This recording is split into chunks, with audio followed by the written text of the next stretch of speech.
कुशीनगर के डीएम रहे उमेश मिश्रा का फाइनली 1 साल के बाद से ट्रांसफर हो गया है। उनकी जगह पे विशाल भारद्वाज जो आजमगढ़ के डीएम है उनका यहाँ पे स्थानांतरण किया गया है। वो जिले में आज शाम या कल सुबह तक कार्यभार ग्रहण कर लेंगे।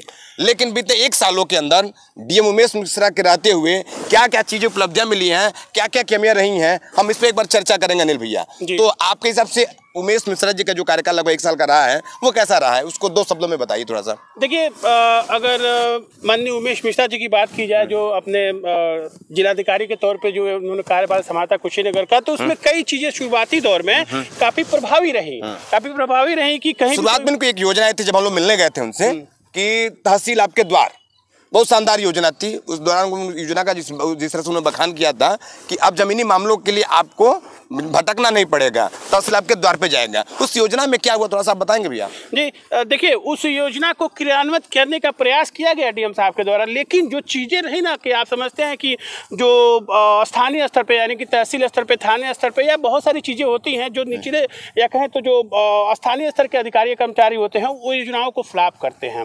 ये बात हम सभी जानते हैं कि वो योजनाओं को फ्लॉप करते हैं। डीएम साहब ने करने की बात तो सोची थी, कोशिश किया, लेकिन राजस्व विभाग के लोगों ने वो चीजें उन्होंने धरातल पे उतरने नहीं दिया, जिस वजह से योजना कहीं न कहीं फ्लॉप ही साबित हुई। दूसरी एक बात थी कि डीएम साहब जब रहे थे तो डीएम साहब धड़ाधड़ उसमें प्राइवेट अस्पतालों पे कार्रवाई कर रहे थे, लेकिन बाद के दिनों में देखा कि 2 से 3 महीने बाद से कार्रवाइयां सिर्फ कार्रवाइयां होती थी, बहुत कुछ उसमें नहीं होता था और अस्पताल फिर बाद में खुल भी जाते थे। देखिए ये हो रहा था शुरुआत में, बहुत सी चीजें उनके संज्ञान में जो आई थी, प्रयास उन्होंने किया था, लेकिन उनके प्रयास कहें तो निष्फल टाइप के हो गए कि भाई क्या करें, वो अकेले सारी चीजों को लागू करते हुए पूरी तरह से हैंडल कर पाना इतना आसान नहीं होता है। तो एक जिले की कमाल, जैसे एक जिले की 25-30 लाख आबादी को संभालना भी एक बड़ी बात होती है। बावजूद कि डीएम उमेश मिश्रा ने हर संभव प्रयास किए थे, लेकिन उनके प्रयास को जो उनके निचले अधिकारी थे उन लोगों ने इस चीजों को इम्प्लीमेंट नहीं करने दिया। वो आज भी हैं, भले डीएम साहब चले गए हैं, लेकिन वो अधिकारी या वो कर्मचारी जिले में आज भी हैं। तो अब बहुत बड़ी चुनौती है कि जो नए डीएम आए हुए हैं, नए जिलाधिकारी आए हुए हैं, विशाल भारद्वाज जी, इनके लिए बहुत बड़ी चुनौती है, क्योंकि जो पिछली योजनाएं जो है लागू करने का प्रयास किया गया था वो असफल हुई। बहुत सारी चीजें, जैसे एक दो बात और हम कहना चाहेंगे, जैसे जमीनी विवाद की बातें थी, तहसीलों में बहुत सारे आते थे फरियाद, 100 सैकड़ों की संख्या में आते थे, लेकिन निस्तारण 1 या 2 या 4-5 का होता था। जैसे नए जो डीएम भारद्वाज जी आने वाले हैं उनके सामने पहली चुनौती जानते क्या रहेगी? पहली चुनौती रहेगी कि जिले में आवास योजना भ्रष्टाचार की जांच हो रही है। उप मुख्य सचिव टाइप के स्तर के कोई अधिकारी, उपायुक्त टाइप स्तर के वो जांच में यहाँ चले 2-3 दिनों से एक जिले में जांच हो रही है, शायद खड्डा ब्लॉक और कप्तान ब्लॉक की जांच चल रही है।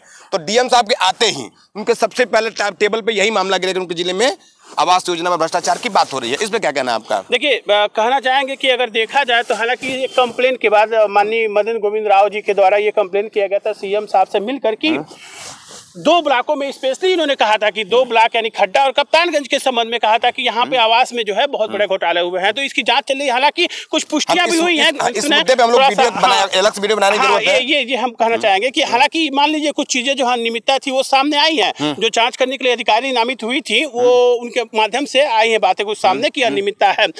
2 ही ब्लॉक का कहा गया है, अभी तो 14 ब्लॉक है, तो 12 ब्लॉक की अगर हम लोग दूसरा मुद्दा क्या कहेंगे हम? दूसरा जो हमारे डीएम साहब नए आने वाले हैं उनके सामने दूसरा मुद्दा का वही फिर प्राइवेट अस्पतालों में जिस तरह से मरीजों का शोषण हो रहा है, जिस तरह से मरीजों के साथ आए दिन दुर्घटनाएं, अक्सर अस्पताल प्राइवेट अस्पताल में मरीजों का मौत हो जा रहा है। इस वाले मामले पे भी डीएम साहब को कड़ी कार्रवाई करने की जरूरत है, क्योंकि वो आजमगढ़ में रहते हुए अपने कार्रवाई के लिए हमेशा चर्चा में रहे हैं। देखिए, हाँ, ये एक बात और है कि देखिए सोशल मीडिया से लेके तमाम उन जगहों से जानकारियां आई कि विशाल भारद्वाज जी जो वहाँ पे जिलाधिकारी के रूप में कार्य किए हैं, इनके कार्यकाल में कुछ चीजें जो है बड़ी प्रमाणित रही हैं और कार्रवाइयां हुई हैं। और इसमें ये भी बताया जाए कि इनके काफी शिकायतें भी गई हुई थी। शिकायत करने वाले पक्ष और विपक्ष दोनों के लोग थे, क्योंकि जब भी कोई अधिकारी कड़ी कार्रवाई करता है तो सबको दिक्कत होती है, तो उनकी शिकायत करने वाले होते हैं जो बड़े स्तर के कुछ न कुछ समझिए कि दबंगई करते हैं, रखते हैं, वो लोगों को कष्ट होने लगता है, क्योंकि वो अपने अंडर में बहुत सारी चीजें चलाते हैं।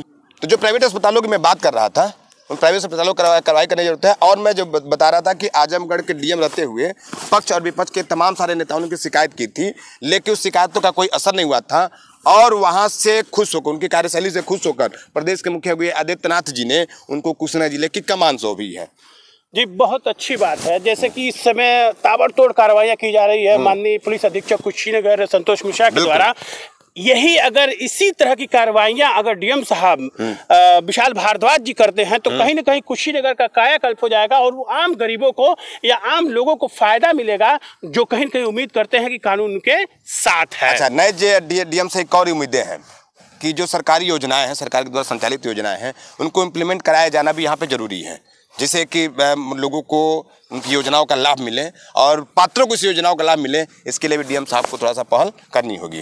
देखिए, योजनाओं की जहाँ तक बात की जाए तो हजारों योजनाएं चलती हैं, हम लोग सब जानते हैं, सैकड़ों या हजारों योजनाएं चलती हैं, लेकिन अमूमन उस तरह से धरातल पे वो काम हो नहीं पाता है जैसा कि होना चाहिए। जैसे कि अगर देखा जाए तो एक उदाहरण हम देते हैं, जैसे आंगनबाड़ी वाली अगर देखी जाए तो पोषाहार वाले में कई बार ये चीजें मामले आती, करोड़ों के घोटाले हो गए, बहुत सारी चीजें जो है तो इन पे थोड़ा सा डीएम साहब को नजर रखने की जरूरत है। बहुत सी चीजें हैं, तो अभी देखना चलिए होगा कि नए डीएम साहब को हम लोग एक बार फिर शुभकामनाएं दे देते हैं और इसके बाद डीएम साहब की जो कार्रवाइयाँ होंगी उसको भी हम लोग चैनल पे दिखाने की कोशिश करेंगे। और नए डीएम साहब भी क्या करते हैं जिले के लिए, ये भी एक प्रश्न छोड़ के जाते हैं। आपका भी कोई सवाल हो तो आप हमें कमेंट करके बता सकते हैं। शुक्रिया।